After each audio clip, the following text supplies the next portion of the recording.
Hello students, आज के topic में हम लोग स्फीयर को कंटिन्यू करते हुए प्लेन सेक्शन ऑफ स्फीयर, गोले के समतलीय परिच्छेद, दो गोलों के प्रतिच्छेदन, एक दिए हुए वृत्त से गुजरने वाला गोला, दो गोलों के प्रतिच्छेदन से गुजरने वाले गोले के समीकरण और व्यास के रूप में गोले के समीकरण के बारे में डिस्कस करेंगे।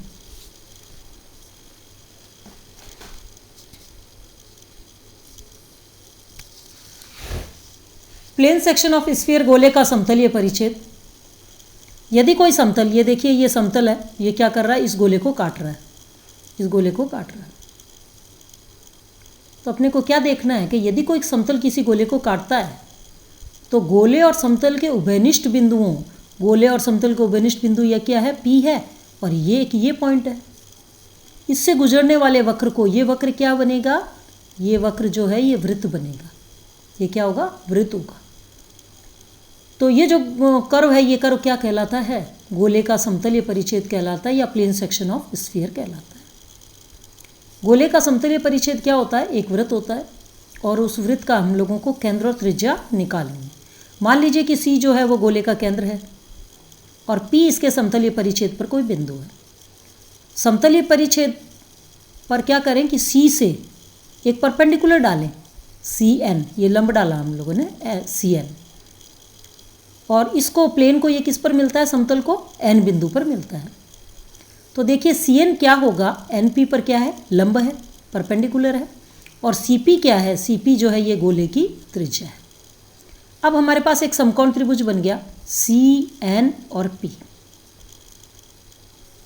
ये CN क्या है, गोले के केंद्र से समतल पर डाला गया लंब की लंबाई है, और CP क्या है, गोले की त्रिज्या है, और NP क्या हो गया, उस वृत्त की त्रिज्या है। जो ये वृत्त बना है प्लेन सेक्शन से, इस वृत्त की त्रिज्या क्या है, NP है। ये हमें निकालनी है।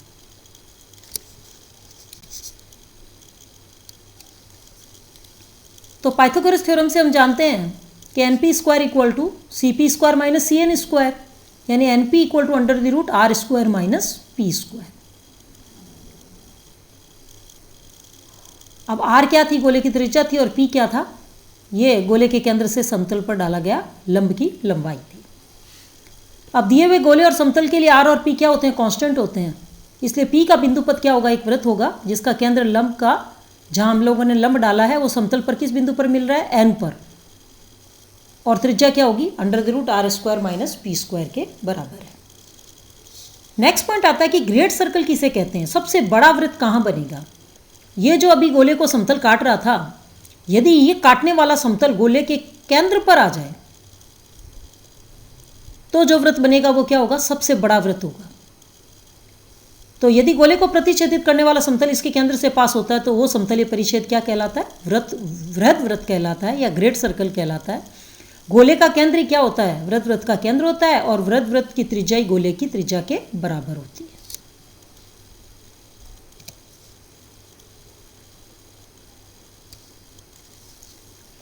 नेक्स्ट पॉइंट है इंटरसेक्शन ऑफ टू स्फीयर्स, दो गोलों का प्रतिच्छेदन। मान लीजिए एक गोला है, कैपिटल S1 इक्वल टू 0, दूसरा S2 इक्वल टू 0। देखिए गोले की इक्वेशन में क्या होता है कि x square plus y square plus z square, ये तो कॉमन टर्म है दोनों में। U, V, W और D की टर्म अलग करने के लिए इसमें क्या मान लिया, U1, इसका V1, इसका W1 और इसका D1। इसी तरह सेकेंड स्फीयर में क्या हो गया, U2, V2, W2 और D2। ये अपने पास दो स्फीयर है, दो गोलों की इक्वेशन है। यदि S1 में से S2 को माइनस किया जाए तो देखिए x स्क्वायर कैंसिल हो जाएगा, y स्क्वायर कैंसिल हो जाएगा, z स्क्वायर कैंसिल हो जाएगा। इन टर्म्स में से देखिए दोनों में से 2x कॉमन आ रहा है, तो 2x कॉमन लेते ही अपने पास ब्रैकेट में क्या आ जाएगा, U1 माइनस U2। फिर नेक्स्ट 2y कॉमन आ रहा है, V1 माइनस V2। नेक्स्ट में 2z कॉमन आ रहा है, तो W1 माइनस W2, यहाँ क्या आएगा, z आएगा, और D1 minus D2 equal to 0। ये z मिसप्रिंट है, यहाँ z लिखना आपको, D1 minus D2 equal to 0। अब देखिए ये जो इक्वेशन है ये क्या है, ये अपनी एक घात का समीकरण है, एक घात का समीकरण है। और ये कोई भी एक घात का समीकरण जो किस फॉर्म में होता है, ax plus by plus cz plus d equal to 0। ये किसको शो करता है, एक समतल को या एक प्लेन को शो करता है। तो इसका मतलब ये जो S1 minus S2 equal to 0 हम लोगों ने जो इक्वेशन निकाली, ये अपने पास क्या आई है, एक समतल की इक्वेशन आई है। तो S1 बराबर 0 और S2 बराबर 0 की जो कॉमन पॉइंट्स हैं, एक समतल S1 माइनस S2 बराबर 0 पर भी एग्जिस्ट करते हैं। तो इस समतल का प्रतिच्छेदन गोले S1 बराबर 0 और S2 बराबर 0 से क्या बनता है, एक वृत्त बनता है। हमें हमेशा ध्यान रखना है, एक गोले के समीकरण के साथ जब एक समतल का समीकरण रखा जाता है तो वो क्या बन जाता है, वृत्त बन जाता है। जबकि आप देखते हैं कि गोला क्या है, गोला तो 3D में है और वृत्त क्या होता है, वृत्त तो 2D में होता है। परंतु यदि एक गोले को एक प्लेन काटता है, एक समतल काटता है तो एक वृत्त बनता है। तो 3D में वृत्त किसको कहेंगे आप, 3D में वृत्त जब एक गोले के इक्वेशन के साथ एक समतल का इक्वेशन रखा जाएगा तब आप क्या कहेंगे कि ये किसका इक्वेशन है, एक सर्कल का या वृत्त का इक्वेशन है।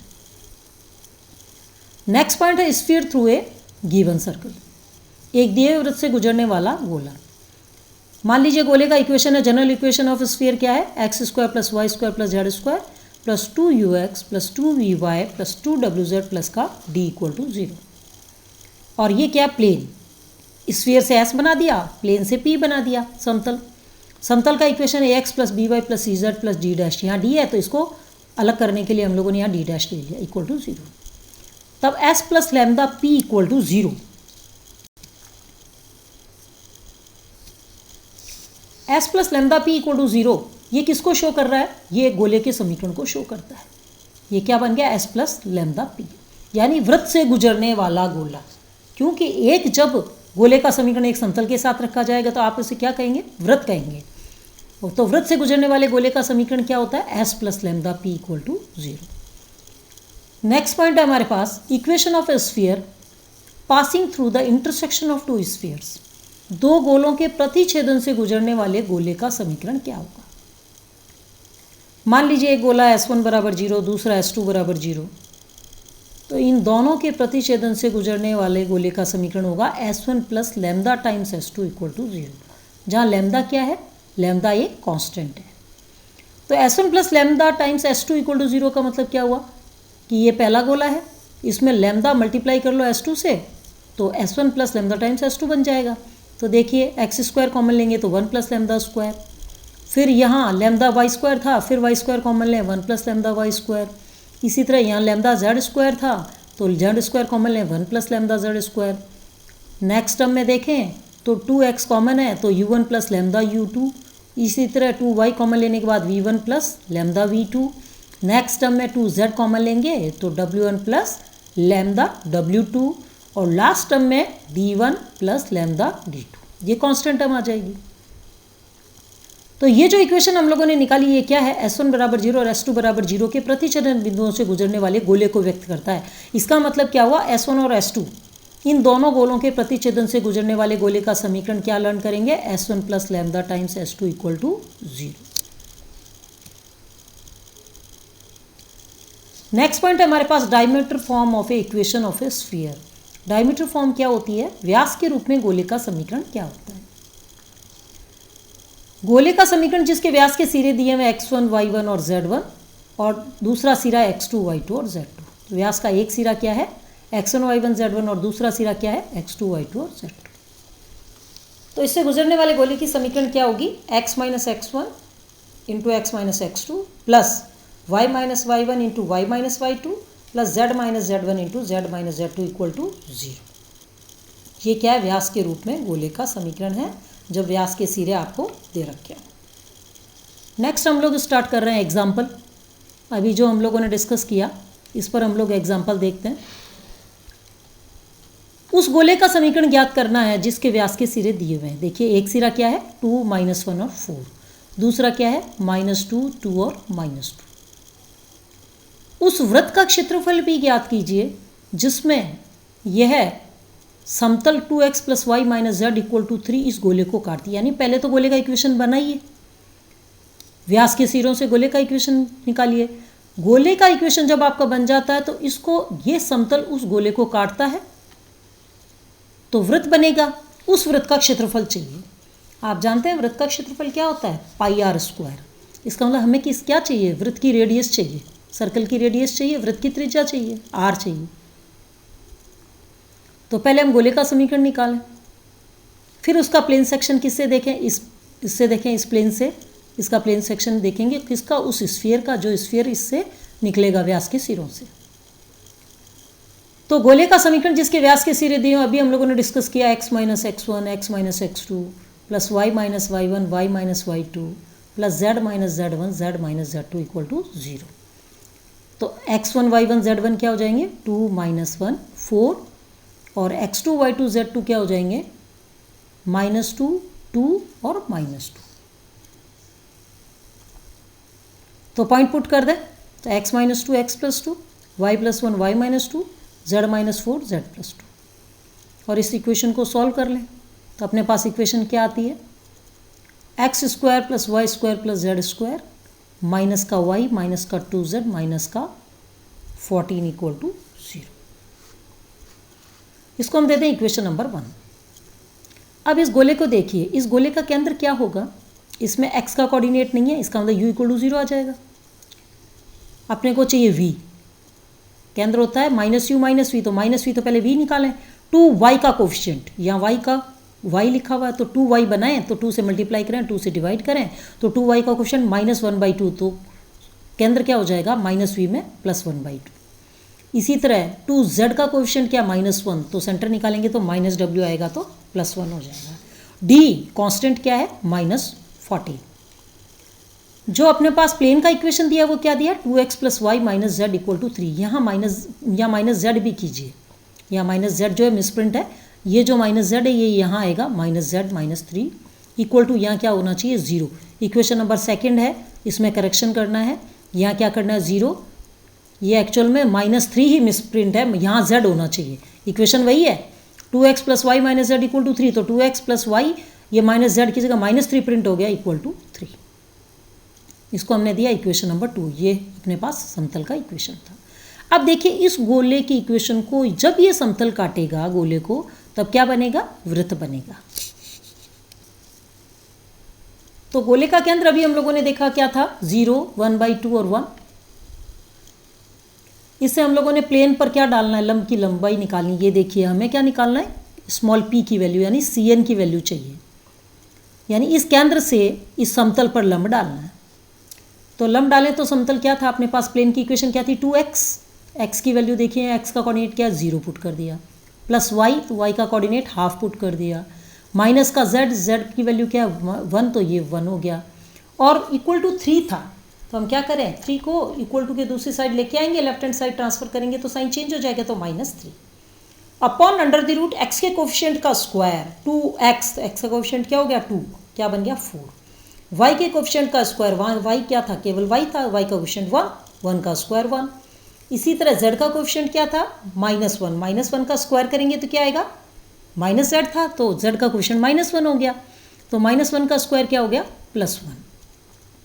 न्यूमरेटर डिनोमिनेटर को अलग अलग सॉल्व करें तो देखिए -7/2 अपॉन √6, क्योंकि ये टर्म 0 में चलेगी, 2 एलसीएम में आ गया, तो -7/2√6। ये अपने पास क्या आ गई, स्मॉल p की वैल्यू आ गई। अब अपने को निकालनी है कैपिटल R, यानी ये रेडियस निकालनी है। तो कैपिटल R क्या होती है, रेडियस √। पिछली जो वीडियो थी उसमें हम लोगों ने पिछले टॉपिक में डिस्कस किया था कि रेडियस और सेंटर क्या होते हैं स्फीयर के। तो रेडियस होती है √u² + v² + w² माइनस का d। तो देखिए u² 0 का स्क्वायर, v² 1/4, w² 1 का स्क्वायर 1 माइनस का d की वैल्यू -14 थी कांस्टेंट की, तो ये +14 हो गया। रूट को सॉल्व करें तो क्या आया, रूट में 61/4, √61/4।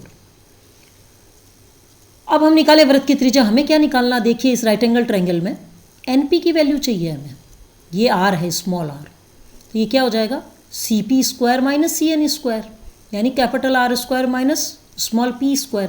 वैल्यू पुट करें तो कैपिटल R² इसका स्क्वायर कर देते हैं, तो क्या बनेगा, रूट हट जाएगा 61/4 माइनस का स्मॉल p², ये देखिए p की वैल्यू क्या थी -7/2√6, तो स्क्वायर करेंगे तो 49/4 × 6 यानी 24।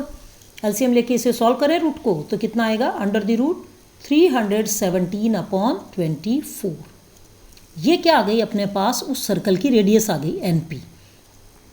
अपने को क्वेश्चन में क्या पूछा था, उस वृत्त का क्षेत्रफल पूछा था। वृत्त का क्षेत्रफल क्या होता है, वृत्त का क्षेत्रफल होता है पाई आर स्क्वायर। तो आर की वैल्यू अभी हम लोगों ने कितनी निकाली, अंडर द रूट 317/24। अब देखिए जब आप स्क्वायर करेंगे तो रूट हट जाएगा, तो क्या बनेगा पाई इंटू 317/24। तो रिजल्ट क्या आ गया अपने पास 317/24 पाई। ये क्या आ गया उस वृत्त का क्षेत्रफल। Okay students, thanks. अगले टॉपिक में हम लोग स्फीयर को कंटिन्यू करेंगे।